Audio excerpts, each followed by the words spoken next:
Hello my friend, welcome to the session of wellness wonder and learning. आज हम health issues के क्रम में किडनी के डिजीज के थर्ड स्टेज के बारे में बात करेंगे। Chronic kidney disease stage 3, CKD stage 3। तो इस स्टेज 3 के किडनी की जो बीमारी है उसके लक्षण क्या है, बचाव क्या है और उसका मैनेजमेंट किस तरह से किया जाए, ये बहुत ही आवश्यक है जानना। अब क्रोनिक किडनी डिजीज CKD भी एक लॉन्ग टर्म डिजीज है, लॉन्ग टर्म स्वास्थ्य समस्या कह सकते हैं, जिसमें किडनी की कार्य क्षमता धीरे धीरे कम होती जाती है। कल मैंने CKD स्टेज 2 के बारे में बताया था, आज ये है CKD स्टेज 3। अगर आपने स्टेज 2 पर ध्यान नहीं दिया, अपने लाइफस्टाइल को चेंज नहीं किया, अपने खान पान को चेंज नहीं किया, तो ये स्टेज 3 की ओर बढ़ जाता है और इसी के बारे में मैं आज बतलाने जा रहा हूं। स्टेज 3 किडनी डिजीज में हम बहुत से ऐसे लक्षण हैं जो बढ़ता हुआ पाए गए, जो स्टेज 2 में नहीं थे, और इस स्टेज में किडनी को मीडियम लेवल तक नुकसान पहुंचता है। स्टेज 2 प्रारंभिक नुकसान की अवस्था थी और ये मीडियम लेवल की है। इस अवस्था में उचित देखभाल अगर किया जाए फिर भी स्थिति को सुधारा जा सकता है, बिगड़ने से बचाया जा सकता है। तो स्टेज 3 CKD को हम 2 उप श्रेणियों में बांट देते हैं। पहला स्टेज 3A और दूसरा स्टेज 3B। स्टेज 3A जब EGFR ग्लोमेरुलर फिल्ट्रेशन रेट 45 से 59 के बीच में हो तो इसे हम स्टेज 3A मान सकते हैं। ये इसका किडनी का फिल्ट्रेशन रेट है। और स्टेज 3B जब ग्लोमेरुलर फिल्ट्रेशन रेट 30 से 44 के बीच हो तो इसे हम स्टेज 3B रखते हैं। सामान्य रूप से EGFR 90 से अधिक होना चाहिए। ये 90 से कम से दिक्कत होती है। यदि यह 15 के नीचे चला जाए तो यह स्टेज 5 CKD कहलाता है और इस स्थिति में डायलिसिस या किडनी ट्रांसप्लांट की जरूरत पड़ती है। तो स्टेज 3 CKD के लक्षण क्या है? स्टेज 1 और स्टेज 2 किडनी की बीमारी में लक्षण अक्सर दिखलाई नहीं देते हैं और यहीं पर जो है गलती होती है, लोग इसे नजरअंदाज कर देते हैं। लेकिन स्टेज 3 तक पहुंचते पहुंचते कई ऐसे लक्षण हैं जो प्रभावी रूप से दिखलाई देते हैं और पहचान में आते हैं। पेशाब का रंग, यूरिन का रंग गहरा पीला, नारंगी या लाल हो जाना, ये इसका प्रथम पहचान है। सामान्य से अधिक या बार बार यूरिन आना और एडिमा यानी शरीर में सूजन, खासकर टखनों, पैरों और हाथों में अगर सूजन आ जाए तो बहुत ही आवश्यक है इसकी जांच करवाना।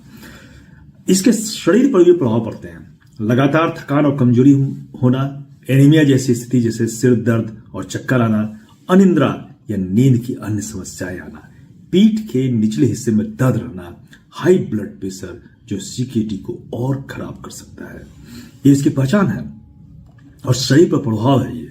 यदि आप इनमें से कोई भी लक्षण महसूस कर रहे हो तो तुरंत डॉक्टर से संपर्क कीजिए। अब CKD की जांच कैसे की जाए? डॉक्टर निम्नलिखित टेस्ट मैं जो बतलाने जा रहा हूं इसके जरिए CKD की पुष्टि करते हैं। पहला है ब्लड टेस्ट। EGFR का निर्धारण करने के लिए इसे ब्लड टेस्ट के द्वारा पहचाना जा सकता है फिल्ट्रेशन रेट किस स्टेज में है। यूरिन टेस्ट, प्रोटीन या अन्य असामान्य तत्वों की जांच के लिए यूरिन टेस्ट करना जरूरी है। और ब्लड प्रेशर टेस्ट, उच्च रक्तचाप से बचाव के लिए। और फिर imaging, ultrasound, CT scan, kidney की किसी भी और समस्या को पहचानने के लिए अल्ट्रासाउंड, CT स्कैन बहुत ही कारगर ये पहचान की तरीके हैं। स्टेज 3 CKD का उपचार और प्रबंधन बहुत ही आवश्यक है। CKD को पूरी तरह से ठीक नहीं किया सकता है, यह संभव है, लेकिन इस अवस्था में अगर उचित इलाज यानी स्टेज 3 में अगर उचित इलाज किया जाए और लाइफ स्टाइल में बदलाव किया जाए तो इसकी प्रगति को, आगे बढ़ने को रोका जा सकता है। किडनी के लिए 2 उपयुक्त जो डाइट है, डाइट्स फॉर स्टेज 3 CKD, ये है साबुत अनाज और ताजे फल और सब्जियां, इनको प्राथमिकता देनी आवश्यक है। प्रोटीन का सेवन संतुलित ढंग से करना है। अधिक प्रोटीन किडनी पर प्रेशर डालता है। पोटासियम और सोडियम का सेवन भी सीमित करना है। उच्च पोटासियम वाली चीजें जैसे केले, आलू और टमाटर से बचे। और फिर पानी अधिक मात्रा में पीना है, हाइड्रेटेड रहना है डॉक्टर की सलाह के अनुसार। और फिर प्रोसेस्ड और पैकेज्ड फूड से बचना है, क्योंकि इनमें अधिक मात्रा में नमक और प्रिजर्वेटिव्स होते हैं जो किडनी को हानि पहुंचाते हैं। अब खाना क्या है? सेब, अंगूर, पत्तेदार सब्जियां, इनको जरूर से लेना है। ब्राउन राइस और ओट्स और दालें, लो फैट कैलोरी प्रोडक्ट्स। और क्या नहीं खाना है, इसे भी जानना बहुत ही आवश्यक है। जंक फूड और प्रोसेस्ड फूड को एकदम से बंद कर दें। अत्यधिक नमक और मसालेदार भोजन को बंद कर दें। कोल्ड ड्रिंक्स और शराब तो इसके लिए जहर है, इसे पूरी तरह से बंद करना चाहिए।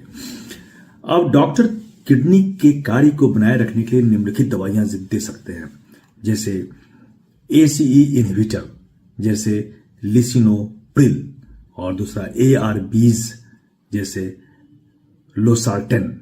ये सभी जो है किडनी के डिजीज में ये दवाई कारगर होती है। और डायबिटीज को भी नियंत्रण करना है, जैसे ब्लड शुगर लेवल को मैनेज करने वाली दवाइयां को यूज करना। और एनीमिया के लिए आयरन और विटामिन D की गोलियां खाना। कोलेस्ट्रॉल को कम करना, स्टेरिन जैसी दवाइयां, और सूजन, इडेमा को कम करना, और ड्यूरेटिक्स का यूज करना। हेल्दी लाइफ स्टाइल बनाना भी बहुत ही आवश्यक है। नियमित एक्सरसाइज करें, हल्की सैर, योग और स्ट्रेचिंग करना इसमें बहुत ही फायदेमंद है। ब्लड प्रेशर को कंट्रोल रखें, 130/80 से कम रखना आवश्यक है। 130/80 होना चाहिए लेवल है, इसे कम ही होना चाहिए। तनाव को कम करें, ध्यान, मेडिटेशन और अच्छी नींद लें। धूम्रपान और शराब से बचें। यदि किडनी को और नुकसान पहुंचाने से बचना है तो धूम्रपान और शराब का सेवन पूरी तरह से बंद कर दें। अब यह प्रश्न उठता है कि क्या स्टेज 3 CKD को रोका जा सकता है? हालांकि किडनी डैमेज को पूरी तरह से ठीक करना संभव नहीं है, लेकिन स्टेज 3 CKD की प्रगति को धीमा किया जा सकता है और स्टेज 4 और 5 की ओर बढ़ने से रोकना काफी आवश्यक है। इसके लिए आपको उचित डाइट, एक्सरसाइज और डॉक्टर की सलाह जरूर लेनी चाहिए। और एक स्टडी के अनुसार यदि किसी 40 वर्षीय व्यक्ति को स्टेज 3 CKD है तो औसतन जीवन प्रत्याशा 24.5 साल तक हो सकती है। और यदि किसी व्यक्ति को स्टेज 3B CKD है तो उसकी औसतन जीवन प्रत्याशा 14.5 साल तक हो सकती है। लेकिन उचित देखरेख में इस जीने की जो समय है, अवधि है, इनको बढ़ाया जा सकता है। अब यह प्रश्न उठता है कि हमें किडनी की रक्षा करनी है। स्टेज 3 CKD कोई अंत नहीं है, बल्कि इसे सावधानी पूर्वक मैनेज किया जा सकता है। सही आहार, दवाइयां और हेल्दी लाइफ स्टाइल अपनाकर आप किडनी को और खराब होने से रोक सकते हैं और लंबी और स्वस्थ जिंदगी जी सकते हैं। अपने स्वास्थ्य को प्राथमिकता दें और किसी भी लक्षण को नजरअंदाज नहीं करें। अगर आपको कोई संदेह है तो आज ही डॉक्टर से सलाह लें और यह जानकारी अधिक से अधिक लोगों तक पहुंचाएं। और आपकी कोई समस्या है या आपको कोई क्वेरी है तो आप जरूर कमेंट बॉक्स में लिखें। धन्यवाद।